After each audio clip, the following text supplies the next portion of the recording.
আপনার শুনতে খারাপ লাগতে পারে, আমার কিচ্ছু যায় আসে না। এই তেলের জন্য 4-5 জন লোক মারা গেছে মারামারি করে। এর খেসারত কে দেবে? তার পরিবারের হিসাব কে দেবে? তার পরিবারের দায়িত্ব কে নেবে?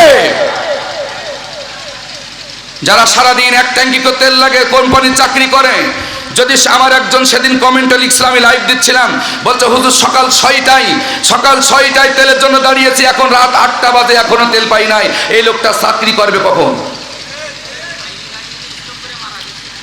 লাইনে দাঁড়িয়ে স্টক করে মারা গেছেন কেন?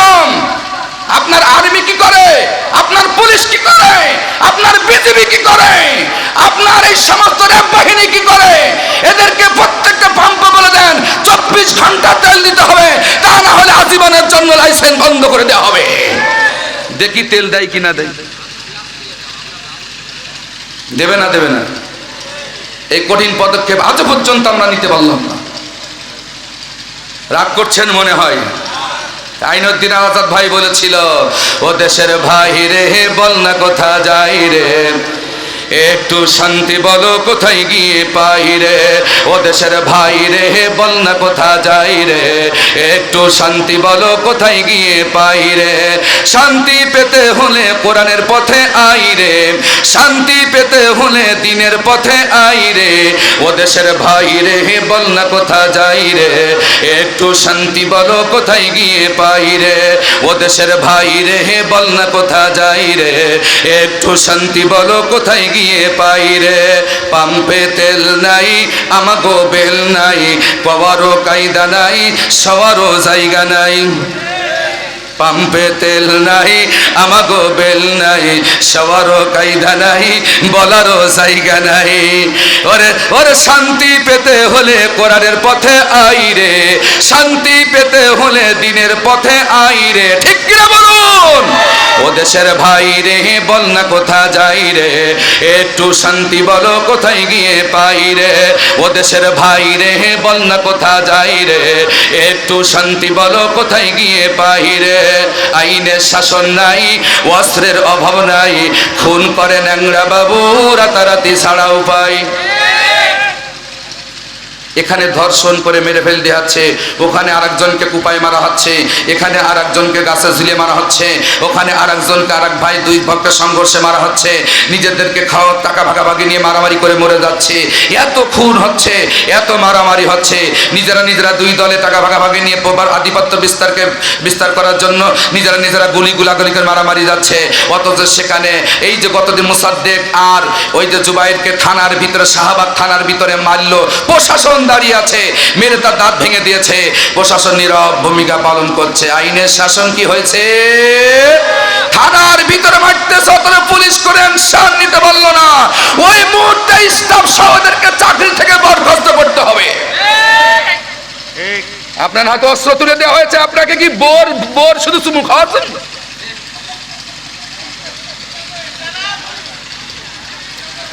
তুমি শুধু সরকারি বেতন নিয়ে যাবো আর স্ত্রীর গালে চুমু খাওয়া, তোমার এই জন্যই অস্ত্র হাতে দেওয়া হয়েছে? কথা বলেন। আরে বেশি করে খান, তাতে কোনো আপত্তি নেই, কিন্তু আপনার জন্য যে জন্য অস্ত্র দেওয়া হয়েছে আপনি সেটা ব্যবহার করুন। সে যে দলের হোক না কেন, আমিও যদি হই, আমার দলের কর্মীরা যদি হয়, থানার ভিতরকে গ্রেফতার করে দৃষ্টান্তমূলক শাস্তির ব্যবস্থা করুন। প্রিয় বন্ধুগণ আমার, আমি স্পষ্ট কথা বলি, আমি সোজা সাপটা কথা বলি, আমি ক্লিয়ার কথা বলি, আমি কোনো কারো চোখ রাঙানি ভয়তে আমি সত্য কথা গোপন করি না। এখানে যদি আমাকে পিটায়ে মেরে ফেলে দেন, যতদিন বেঁচে থাকবো নিঃশ্বাস থাকবে আল্লাহর কোরআনের কথাই বলবো। আপনারা রাজি আছেন না নাই? আমার সাথে থাকতে রাজি আছেন না নাই? কে কে রাজি আছেন? আল্লাহু আকবার বলে 2 হাত তুলে দেখান। জোরে নারায়ে তাকবীর, আরো জোরে নারায়ে তাকবীর। আল কোরআনের আলম, আরো জোরে আল হাদিসের আলম। কোরআন হাদিস যেখানে, মসজিদ মাদ্রাসা যেখানে, আলেম ওলামা যেখানে, আলহামদুলিল্লাহ। আল্লাহ কবুল করুন। আর কয়েক মিনিট সময় আছে ইনশাআল্লাহ, এর ভিতরে আমি মোনাজাতে যাব। কষ্ট হচ্ছে আপনাদের? প্রিয় ভাইরা আমার, একটু কান লাগান। সময় তো কত চলে গেল, একটু কোরআনের জন্য সময় দেওয়া যাবে না? এখানে যতক্ষণ থাকবেন রহমত নাজিল করবেন কে?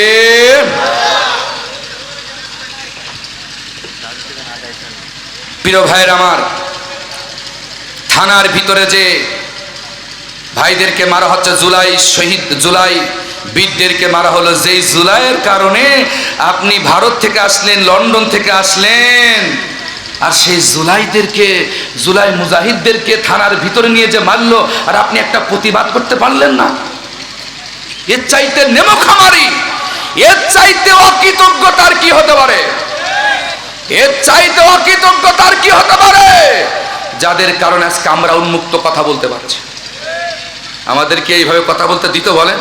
বলেছি হক কথা, কিন্তু অনেক ওই মহেশপুর দিয়ে, পুরোপাড়া দিয়ে থেকে নামতে হয়েছে, অনেক টার্গেটে অ্যাঙ্গেলে মারতে হয়েছে। প্রিয় ভাইয়ের আমার, আসেন আমার যুবকেরা, কে আওয়ামী লীগকে, বিএনপিকে, জামাত ইসলাম বুঝিন, আসুন বাঁচতে যদি চান আল্লাহর কোরআনের পক্ষে ফিরে আসেন। কবরে আপনার নেতা যাবে না, আপনার জামাতের আমিরও যাবে না, আর শেখ হাসিনা তো আছে দিল্লিতে, ওটা তো আপাতত আর আসার সম্ভাবনা নেই। আপনারা যতই বলেন যে আসবে না, ও আশা আর রাখেন না, ও আসলেও ফাঁসিতে জ্বলবে, 100 জ্বলবে, কোনো ছাড় হবে না। এই জন্য আমি আপনাদেরকে আহ্বান করি, ফিরে আসুন, শাহাদাতের তামান্না নিয়ে ময়দানে কাজ করুন। এই জমিন আল্লাহর আইন চলবে, আল্লাহর হুকুম চলবে, আল্লাহর এই বিধান তা আপনাকে সামনে নিয়ে স্লোগান দিয়ে চলতে হবে। আল্লাহর হাবিব সাল্লাল্লাহু আলাইহি সাল্লাম বলেন, কিয়ামতের ময়দানে শহীদদেরকে রব্বুল আলামিন পর্দার আড়াল থেকে ডাকবেন, শহীদরা রে, জান্নাতের ভিতরে আল্লাহ রব্বুল আলামিন ডাকবেন, পর্দার আড়াল থেকে আসো। ও আমার শহীদেরা, কি চাও তোমরা আমার কাছে? আর তোমাদের কোনো চাওয়া পাওয়া আছে নাকি? আমার মায়েরা, বোনেরা, শোনো, কান লাগাও, সন্তানকে আলেম বানাও, তাদেরকে আল্লাহর রাস্তায় কুরবানি করে দাও। তাদেরকে বলো, হে আমার কলিজার বৎস, হে আমার প্রিয় সন্তান, তোমাকে আমি আলেম বানিয়েছি, তুমি হক কথা বলবা, সঠিক কথা বলবা। এতে যদি তোমার মৃত্যু হয়ে যায়, তুমি কোরআনের কথা ছাড়বা না। তুমি যদি শহীদ হয়ে যাও, কিয়ামতের ময়দানে জান্নাতে তোমার সাথে আমার দেখা হয়ে যাবে। সন্তানগুলোকে ইসলামের শিক্ষায় শিক্ষিত করেন। আজকে যেই ছেলেগুলাকে দস্তরবন্দি করে দেওয়া হলো, মাথায় পাগড়ি দেওয়া হলো, এক সময় আমি হুজুর এরকম পড়তাম, আলিফ বা তা পড়েছে, কোরআন মুখস্থ করেছি, পাগড়ি নিয়েছি। আজকে আল্লাহ তাআলা সারা বাংলাদেশের বিভিন্ন জেলায় কথা বলাচ্ছে। গত পরশু দিনও ছিলাম খুলনা রূপসাতে, গতকাল ছিলাম সাতক্ষীরা সদরে, আজকে এখানে, কালকে 12 বাজার, আবার পরশু দিন সাতক্ষীরাতে। এইভাবে এখনো সিজন পুরোপুরি চলতেছে। ও আল্লাহর গোলামেরা, কোরআনের পথে থাকলে রহমত করবেন কে? ঈমান নিয়ে থাকতে হবে, শক্তি নিয়ে থাকতে হবে, সাহস নিয়ে থাকতে হবে। এই দেহে কত মার খেয়েছি, চলা দিয়ে পর্যন্ত আমাদেরকে পিটানো হয়েছে, এই হাঁটুর গোস্তগুলো থেতলো করে দেওয়া হয়েছে, এই বাহুর গোস্তগুলো থেতলো করে দেওয়া হয়েছে।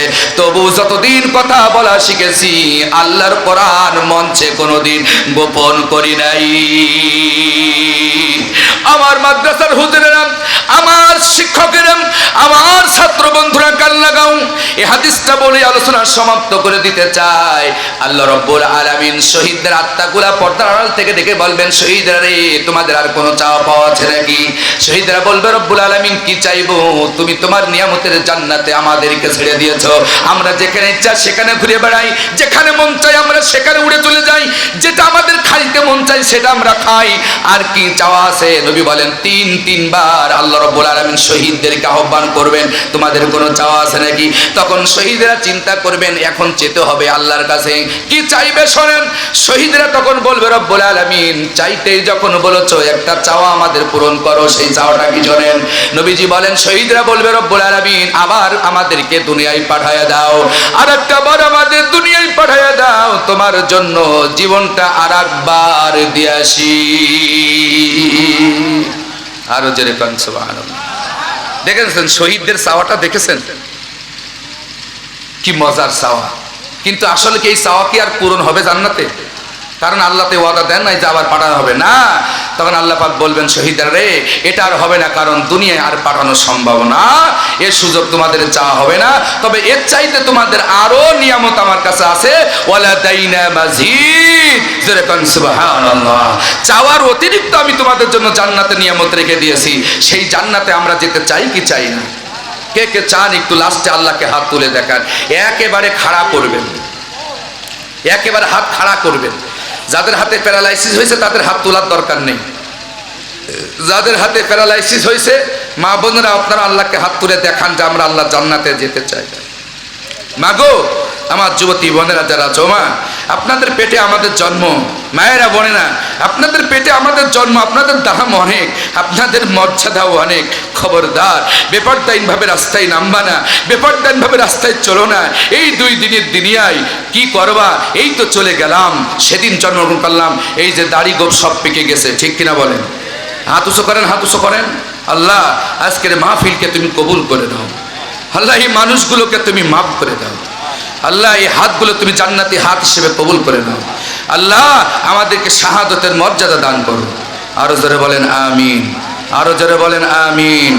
ওরে স্বার্থ ছাড়া বন্ধু বান্ধব ভালোবাসে না, বিনা স্বার্থে পৃথিবী কেউ কাছে আসে না। স্বার্থ ছাড়া ভালোবাসে শুধুই তোমার মা। জোরে কর মারহাবা। এই পৃথিবীতে মা নেই কার কার? একটু হাত তোলেন। হুজুর মা মারা গেছে, মা নেই। আলহামদুলিল্লাহ, আল্লাহ আমাকেও মা ছাড়া হেতিম করেছেন, মা চলে গেছে। আব্বা নেই এমন লোক হাত তোলে, আব্বাও নাই। অনেকেরই মা নেই, আব্বা নেই। আসেন আমি লাস্টে, এই শেষ মুহূর্তে রাত অনেক হয়েছে, আল্লাহ আপনাদেরকে সরাসরি 7 আসমানের নিচে এসে সরাসরি আপনাকে দেখছে। সুবহানাল্লাহ বলবেন না? বলবেন না? যেই ময়দানে কারা বসে আছে, আল্লাহ 7 আসমান আর আযীম ছেড়ে দিয়ে সপ্তম আকাশের নিচে এসে এখন সরাসরি বান্দাকে দেখছে। সুবহানাল্লাহ জোরে বলবেন না? বলবেন না? তো এই মুহূর্তে আমি আপনাদের পকেটে আরেকবার হাত ঢুকাতে বলবো। 1 টাকা, 2 টাকা, 5 টাকা, 10 টাকা, 20 টাকা, 50 টাকা, 100 টাকা, যার যা আছে এই মাদ্রাসার জন্য আমার ভালোবাসার দিকে তাকিয়ে, যেহেতু আপনারা আমাকে অত্যন্ত ভালোবাসেন, এই কমলাপুরের মাটিতে ওই ময়দানে, স্কুলের ময়দানে মোড়ে আমি অনেক কথা বলেছি, অনেকবার এসেছি, আজকেও আসলাম। প্রিয় ভাইরা মা বোনদের কাছে যান, আরেকবার কেউ মাহরুম করবেন না, কেউ মাহরুম, যান তাড়াতাড়ি যান। এই কোরআনের রাত অনেক হয়েছে। আল্লাহ রাসূল বলেছে তোমরা মৃত্যু নাকের ডগায় আসা পর্যন্ত দান করো। সুবহানাল্লাহ বলেন। মৃত্যু নাকের ডগায় আসা পর্যন্ত দান করো। মা নেই, বাপ নেই,